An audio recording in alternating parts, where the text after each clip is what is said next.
In today's video, I am going to teach you how to add trusted sites in Google Chrome Windows 10.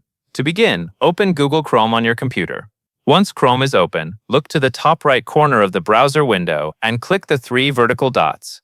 This opens the main Chrome menu, where you can access your browser settings and other tools. From that menu, click Settings. After the Settings page opens, look along the left side and select Privacy and Security. This section contains the controls for how Chrome handles websites, permissions, and protections. Inside Privacy and Security, click Site Settings. This page includes permissions for things like location, notifications, pop-ups, and content behavior. Scroll until you find additional content settings, then click it to expand more options.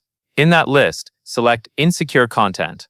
On the Insecure Content page, find the section labeled Allowed to Show Insecure Content and click Add. A small box will appear where you can enter the website address. Type or paste the full URL of the site you want to allow, then confirm to save it. Make sure you enter the correct address, because this permission applies specifically to the site you add. It is important to only allow websites that you know and trust. Granting this permission can reduce some of Chrome's built-in protection for that site, so it is best used only when necessary. If you ever want to remove the site later, you can return to the same Insecure Content page and manage the allowed list from there. That covers everything you need to know.